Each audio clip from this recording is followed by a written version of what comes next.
even if it is not on the 7th day of the week. If, for example, the 10th day of the 7th month of the Jewish calendar falls on a Tuesday, that will be considered as a Sabbath to them. So, kasi marami silang mga ceremonies eh. That's why we read in the Bible Sabbaths. This is talking of the ceremonial Sabbaths, which includes the Day of Atonement. So it still functions like a 7-day Sabbath wherein they cannot do any work. But on the Day of Atonement, what else do they do? Okay, sige. Tingnan yan. There are 4. Sa mga na-read natin in verse 28 and 29, there are 4 things. Can you cite 4 things that is the duty of the congregation on the Day of Atonement? Number 1 there. Sa verse 28. Verse 27 pala. Meron dyan. Number 1, meron. Afflict your souls. Yes, that's good. But that's already the second. Offering. That's already the third. Yes, number 1 is it shall be a holy convocation. What is a convocation? Parang assembly, right? Yung parang pag nagsisimba tayo every Sabbath, that is actually a convocation. Right? So number 1 again, ano ang 4 duties? It shall be a holy convocation. Number 2, you shall afflict your souls. And number 3, offer an offering made by fire to the Lord. And verse 28, what is the 4th duty? You shall do no work on that same day, for it is the Day of Atonement. So 4 things were required. Now, let's see, isa-isahin natin ha. 4 things were required for each individual in ancient Israel and how we could apply it now because we are living in the antitypical Day of Atonement. I remember a story, dun sa light pa kami nun, we were talking about, sa study kami ito, 1844 up until now, it's antitypical Day of Atonement na pala. And remember, the antitypical day, the Day of Atonement is a ceremonial Sabbath. One of the people there, nagsige siya Happy Sabbath doon sa mga tao. Tapos may isang taga-Cambodia, na-stress siya kasi bakit ito siya Happy Sabbath itong isang taong to, na hindi naman daw Sabbath. Kaya siya galit talaga siya, napunta na doon sa isang foreigner, bakit daw siya nagwala talaga siya kasi hindi daw talaga Sabbath, which is in fact true. It's not Sabbath. Yun pala, yung taong yon, kaka-Happy Sabbath niya dahil she was thinking of the antitypical Day of Atonement, which is actually an antitypical Sabbath. So basically, every day from 1844 up to the coming of Christ is a Sabbath. It is an antitypical Sabbath. But this is different from the 7-day Sabbath. We have to honor the 7-day Sabbath talaga. Kaya, na-stress tuloy siya hanggang sa napagsabihan tuloy yung sige Happy Sabbath. Kasi nga, in-apply niya, hindi na-intindihan ng mga walang alam tuloy. Nag-struggle ba? Paano ba yan? Baka paglabas natin dito, may mag-Happy Sabbath din sa labas, ay Sunday na. So then, it is correct. Correct din naman. But, other people might not understand that. Okay. Now, number 1. So, how can we apply it now to our antitypical? Because we are now the antitypical congregation. We are now the antitypical Israelites. Would you agree? Maliban ayaw nyo. You still want to be in Babylon? Go ahead. We will call you. Come out of her, my people. Parang ganyan. Okay, let's go to the first duty and let's see what we can learn and how we could apply it to our day. Okay, number 1, that day was to be a holy convocation. The people were to assemble for religious worship. Paul said in Hebrews 10 verse 21 to 25, sabi ni Paul, not forsaking the assembling of ourselves together, as the manner of some is, but exhorting one another, and so much the more as we see the day approaching. So, how does it apply to us right now?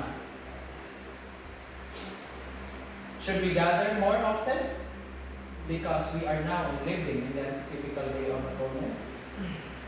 I believe the answer should be yes. Because it's a holy convocation. Now is actually the time when we have to gather together to study our Bibles in anticipation for the coming of Christ. I'd like somebody to read that paragraph there. The one that takes pleasure. Sino bang pwede mo magbasa dyan? Jimmy. The one that takes no pleasure in meeting with those of like faith to worship God has an evil conscience and has lost faith in the near coming of our high priest from the heavenly sanctuary. Okay, continue. There is a special blessing in worshiping with others. God promises that where even two or three are gathered in His name, He will meet with them. This first requirement is a spiritual thermometer by which every Christian can test his spiritual condition. If he absents himself from the worship of God because he takes no pleasure in it, His spirituality is very low. Oh. Tama ba? Could we judge a person's spirituality by the number of times he goes to the church? Not really. But it could be. Right? Not 100%, but it could be possible. Especially if he takes no pleasure in it. Diba? Kasi may iba naman sa atin, okay, pass mo na ako magsimba, I just wanted to have a personal devotion with the Lord today. I don't have a problem with that. If that is the real motive for not going to church, or for not attending Bible studies like this, if you don't want to attend the Bible study about last events, no problem. As long as you are studying on your own. But if the problem is because you don't take pleasure in Bible studies and midweek and whatever worship that is, then that must be a spiritual thermometer for everybody. I don't mean judging anybody, but I think Haskell is right. No? And we are living in the antitypical Day of Atonement. What's next? When Christ comes, He's going to redeem the saints. Now, if we are not practicing going to church right now, while it is allowed, what more pag may persecution na wherein we could not even go and assemble together in large congregations? Right? So His spirituality is very low. I remember when I've been doing mga Bible studies na before. Tapos sa schools, sometimes it breaks my heart, or actually at first it breaks my heart seeing some of our students not coming to a free Bible study.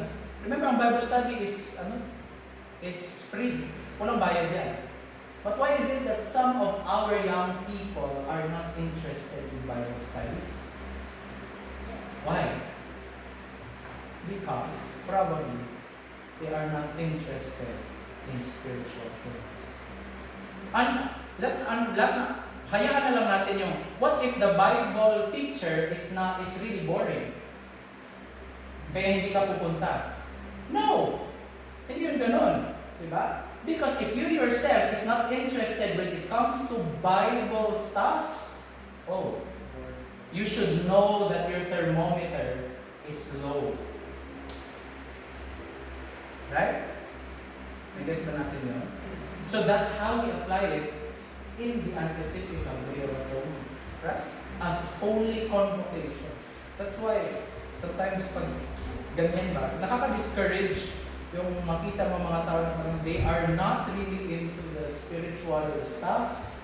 It's because the mind is not prepared spiritually. Remember what Paul said? Spiritual things are spiritually discerned. That's why hindi makaride when it comes to Bible study, alam niyo, hindi makasakay sa Bible study. After the first Bible study, ayaw niya nang umattend right away.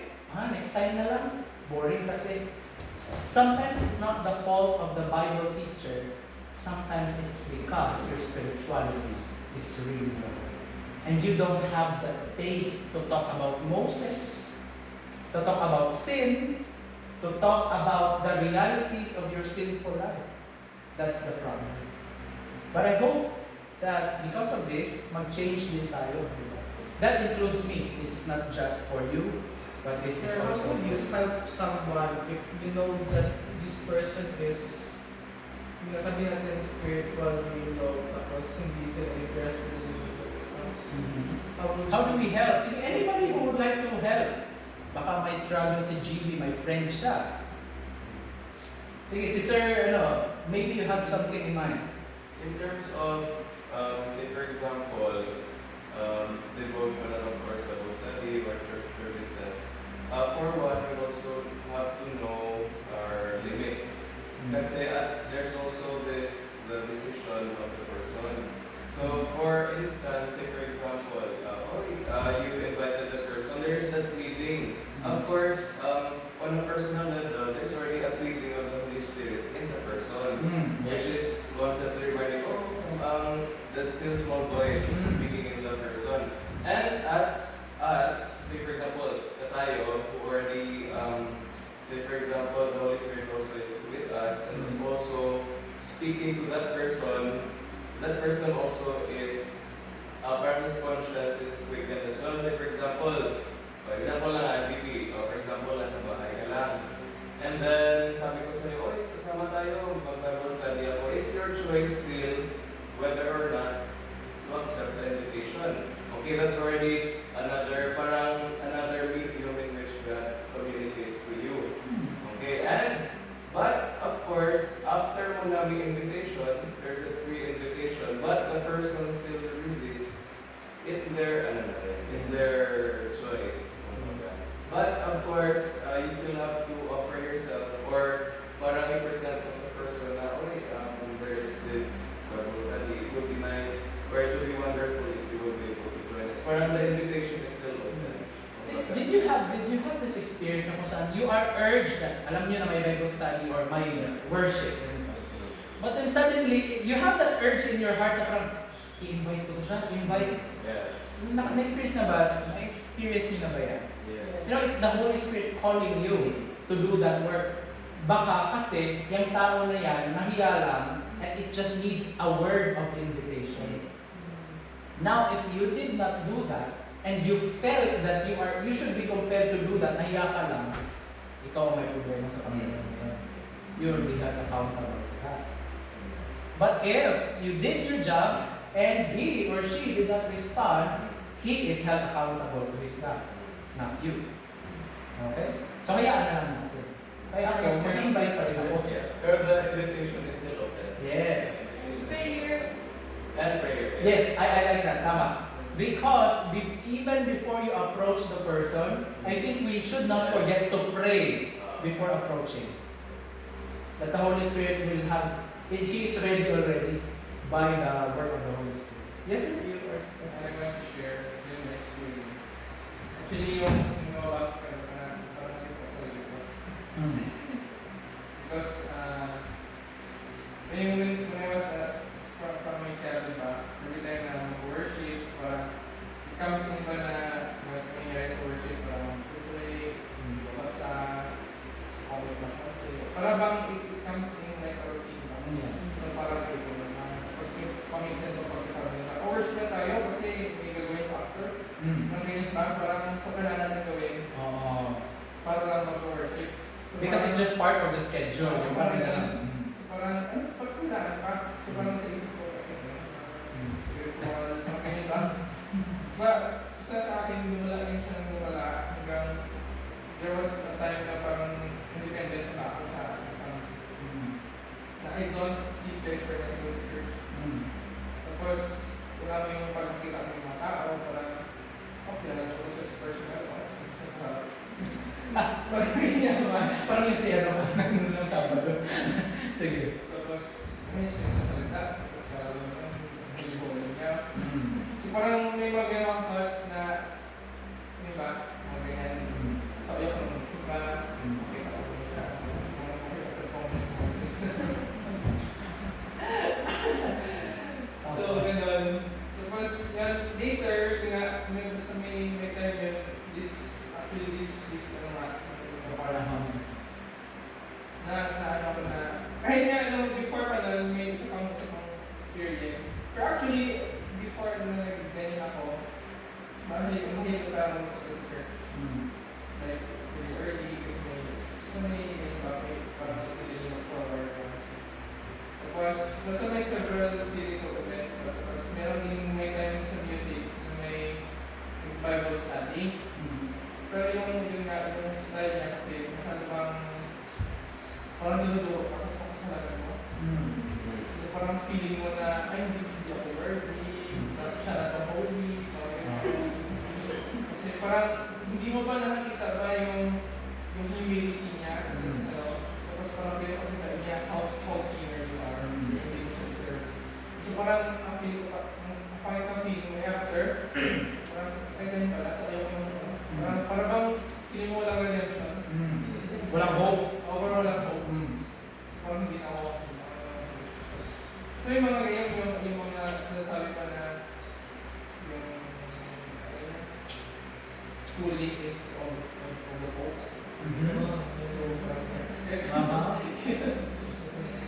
So parang so parang yung series of yung experiences na create sa akin na mag-shadow. So ganun pa rin. Makikita mo active the church, pero pag pinapos sa personal, parang yun ba yung na-instill sa akin. Tapos lately, yung dahil nga sa COVID,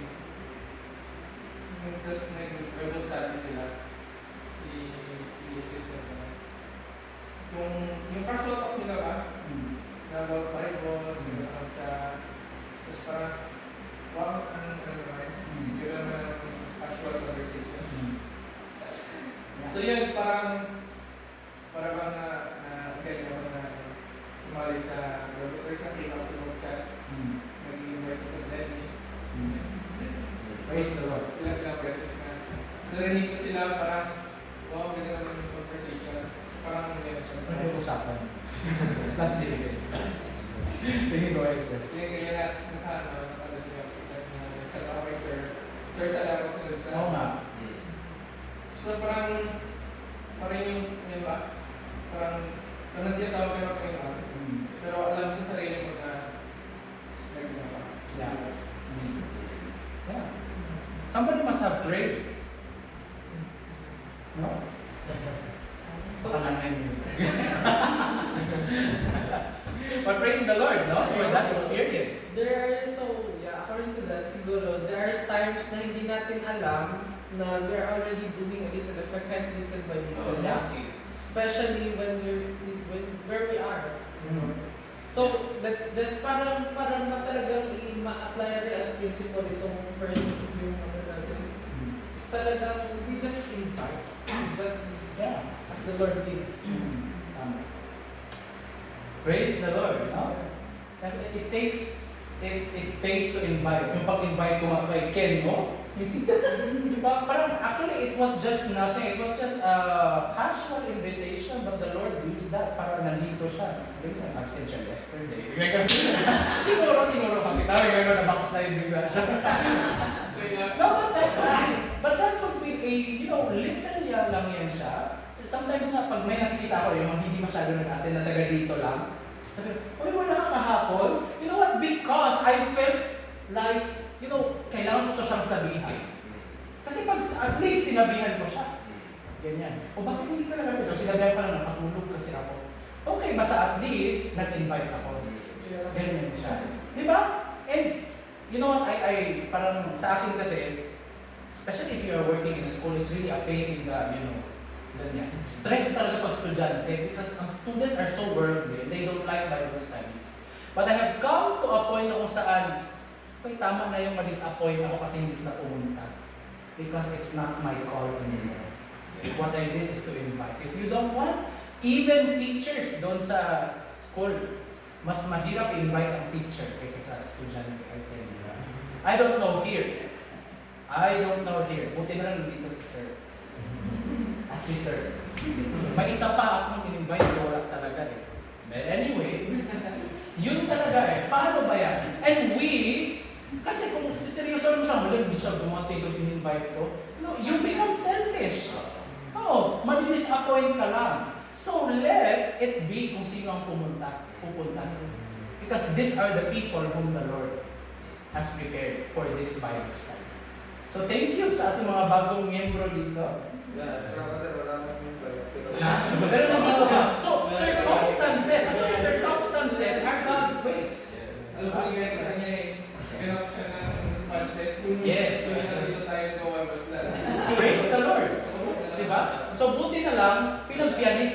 ma-revive or else hindi ka talaga nakapunta dito.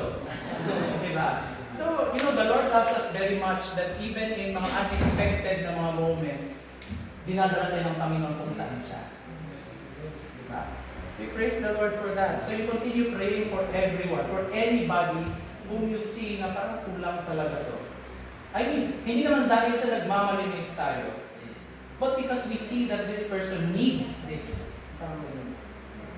Especially this topic, I was hoping na sana malaman because this is very applicable for all of us.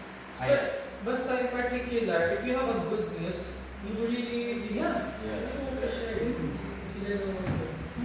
Kasi kung chismis nga, excited tayo. Di ba kung chismis, yun, buntisan na siya. No, wala na. Di ba? Excited tayo. Sana ganyan ang chismis natin next time. The salvation of the Lord should be our gossip. Like what Subject. the day of the nag-breakfast kami, then we shared, nag-enjoy, we shared kami. Like the topic before na nag-ask me pala was sa backbiters na muna. It's like if we commit sin, it's like we're killing Jesus every time we sin. So it's like, and then we come to a topic, na doon nakatouch kayo pala something, na nakatalk kami about other people. We will hear Jesus or something like that. Yeah. So, praise the Lord, no? Because we have that sense. Kasi kung hindi tayo mag-Bible study, hindi wala talaga yung sense of our wrongness and sinfulness, di ba? Na kahit yung simple lang natin na chikahan, di ba parang wala lang siya sa atin, pero ngayon, we have the labels for it. This is gossip already, let's stop this. Yeah. Yung parang ganyan. Sensitive ka na sa little things. Yeah. Praise the Lord for that. I don't mean that this is the best Bible study, but this is an opportunity. We should take this. Diba? Although, hindi naman lahat ng wala dito are not spiritual. Baka may iba din silang ginagawa. Again, we go back to that. That is my disclaimer. Diba? Pero meron talaga ako mga in-invite, wala talaga. Alam ko talagang kailangan nila, pero wala. Then tuluyan, nawala na talaga. Sometimes kasi when we say, I ask somebody, bakit wala ka ng last? Kasi sinagot sa akin, because I was torn kung doon ba kami or dito kami. Yung parang ganun. Hanggang sa nag-start yun, hindi na talaga sila naka-attend. It's because at the time na kung saan you felt na parang dapat nandito ka, tapos you turn away from it, ma-desensitize ka kasi until, okay lang, wala na. I will not attend. There's no sense anymore. Diba?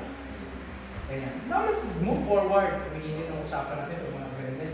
Kinakabahan ako. Next, number 2, ano next na duty during the Day of Atonement? Afflicting of souls. You have to remember this. What is affliction of soul? Can somebody read this? Every individual? Each, yes. Sorry. Each individual was to afflict his soul. Search his heart and put away every sin. Spend much time In prayer. Thank you so much. So that is actually the meaning of afflicting your soul. No? Yung feeling of penitence na parang hindi ka talaga worthy. By the way, tama naman talaga yung ma-feel natin na hindi tayo worthy because no one is really worthy. At all. Diba? But we should have that sense. Actually, itong affliction of soul is the experience of those who will go through the 7 last plagues, the great time of trouble, yung affliction, the war in self, parang, selfish talaga ako. Ang searching. Have we had that experience na kung saan sinearch natin ang mga sarili natin? Ha? Parang ano ba talaga ako? What's my problem? Bakit ang tamad-tamad ko sa ganito? Why do I not have a preference for biblical stuff? And put away, it's not just searching, but putting away sin and spend much time in prayer. What's a good prayer life dito? Mahirap? Parang lang, depende sa panahon? Magandang prayer life, depende sa circumstance? Pag hindi na ito, ayun siya. But that is part of affliction of souls. Now, let us read the next na line. Sige, basahin mo nga, Michael Bay. With this. With this was connected abstinence from food. Okay, that's okay. We'll stop right there. Okay, there is abstinence from food because it is a fast day. They have to fast during this day. And what is fasting? Ano mga ibig sabihin ng fasting? We will have that in the next. Let's just read the next paragraph. The individual, si Ian. The individual who realizes that the judgment is going on in the heavenly sanctuary, and that his name will surely be presented before the great tribunal, will search his heart and pray earnestly that God will accept him. Okay, we need. We need often to meditate upon the work of our high priest In the heavenly sanctuary. Okay, or else it will be like the foolish virgins. They thought they were prepared, but they were not. After all, mas masakit yun.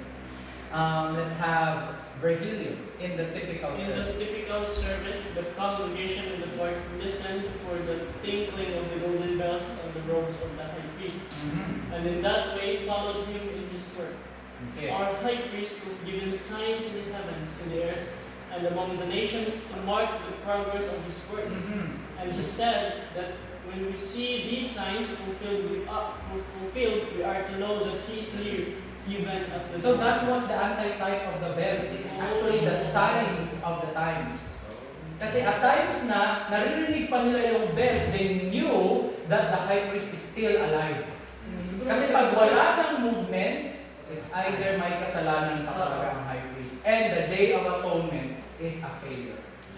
And kawawa silang lahat. Okay? But I think there was no record na nangyari yan in the ancient Israel na namatayan ng high priest during the day. Pero yun yung mangyayari sa mga mata sa Yeah. Because he is in the presence of God. And remember, God is a consuming fire. Remember, his throne is fiery. So someone who is righteous can only come before the throne of God. So yung bells sir, ito na malakas yun sir. Or Yeah. dati na. Oo, siguro talaga. Yeah, parang ganun siya, di ba? Yung parang pomegranate na fruit ang nakaano. May mga, basta parang ganun siya. Baka tahimik lang sila masyado. Yes, that's it. Because it is a holy convocation. They were praising. Yeah, so they could hear everything from a distance. Kasi this is a holy day. The most important of all the ceremonies throughout the year. So that time, is kasi yung mga tents, or is there They are actually in their, I remember, parang iba na sa tents, and there is a convocation also, may parang program outside, I believe. Yeah. So yeah, that's it. Amazing. Diba? So we see the anti-type right away. No? So now, do we hear the bells of the high priest in the heavenly sanctuary? We can even see it. Right? So mas nakakatakot na. We know that he is at the door. Almost. Malakas na bell. Malakas. Malakas na itong COVID na to. Malakas na bell to. Kasi this is worldwide. Diba? So that's it. Let's move to the next paragraph. Would like to read. Si Sir Flynn, the antitypical. The typical day of atonement covers a period of years. Mhm. In the time there was a fast of 24 hours work. During this one day, there was to be great control of appetite. It was a time of the self-control to be exercised during the period of years. Mhm. God decides that His people will be masters of their appetite and keep under the body. Satan will give loose rein to the appetite and let it control the person. Now, this is the message. The appetite issue is part of the message of the antitypical congregation. So if you wanted to be part of the antitypical congregation, then you have to practice fasting. Not what is fasting then? It is actually forsaking anything that will what? Medicate the mind. They will hinder our thought from Christ. Diba? So that is the purpose. Why do we eat? That's why yung control ng appetite is very much let us not, I will not use the word vegetarianism. But the health reform, should I say? Okay. But the health reform message That's why we would not wonder, bakit nung after na sa 1844, binigay ng Panginoon ang health message? Because it was for the antitypical congregation. It was not for the pre-antitypical congregation. That's why you find people will always say, bakit vegetarian? Hindi naman yan. Si Jesus na kumain ng ano eh, ng fish. Because it was not the message of the holy place. The health reform message is the message after 1844. That's why, now going to the health reform, nandito naman na tayo, that's why the priest can still eat the meat in the holy place, but in the most holy place is still their meat eating. There is nothing. Honey, you would like to share something, di ba? You heard something from Stephen Bohr about the 1844 message. If you can share it with us. Yung about sa diet ba? Yung the pot of manna is actually health reform. Yeah, you can. I just heard it kasi I was studying. Sabi ko, ay pareho din ang binabasa. Ay, parang biglang yun din ang pinakinggan niya sa YouTube. Can you share it to us? Yung parang ganyan? In the most holy place, you can only find the Manna? the manna, the Ark of the Covenant with the Ten Commandments. Commandments, and the Rod of Aaron na may almond na ibabatin. So if you look at it, it's all ng pagkain yun. It's more on the diet of the ideal diet of Yeah. us. Yeah. Yeah. So you find this in the sanctuary, right? Yes. Walang ano din. Okay. So that's it. Ammon. Actually, it talks about leadership as well. Yes. Yes. So we see that in the sanctuary outline, the Lord has His blueprint even for the diet of His people in the end time. So this is not just because we wanted to be healthy, but bakit ba tayo mag-vegetarian? Huh? That is the message for God's people. That is not the message for those who are outside. Yun ang kasi we were talking about the three angels message kanina, na stress talaga ang asawa ko. And so, parang nagko-connect sa sanctuary kasi everything is yung parang ganyan siya. And so, the three angels message is warning the people about worship, right? True worship. But Ellen White says that what was that? The health message is the right arm of the third angel's message. So this is to be an entering wedge for the people so that we can tell the gospel to those who doesn't know it yet. Because you're entering wedge. The entering wedge is not the message. It's just an opening so that the gospel can be preached to these people.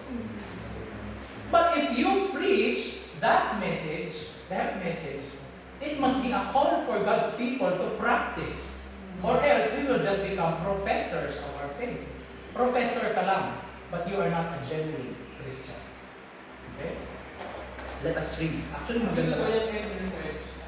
Mhm.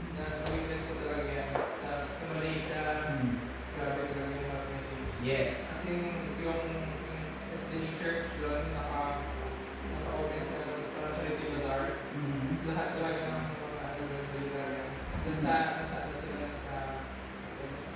Plaza, Mhm. ay yung mga nagsasalang mga Muslims, Mhm. sa lahat na sa Adventist yung spirit. Mhm. Yeah. So, ganun siya ka-entering wedge. Mhm. Kasi sa health, walang prejudice. But if you say, Jesus, 10 Commandments, close agad. You know, so thank you for sharing that. Kasi ako as a medical mission, we've been into places also. Who would close a door if you bring a BP up? Libre. Vital signs. Who would close their doors with that? Pagpasok mo, dun ka na. Mag-ninja moves. Ninja moves tawag namin, di ba? Ayan siya. But always, it comes with, with friendship also. It's not just bringing the message, but building relationship with the person. Because of that, right? Kakabipi. Diba? Ayan siya. Okay. Saan na nga ba tayo? Did we finish that?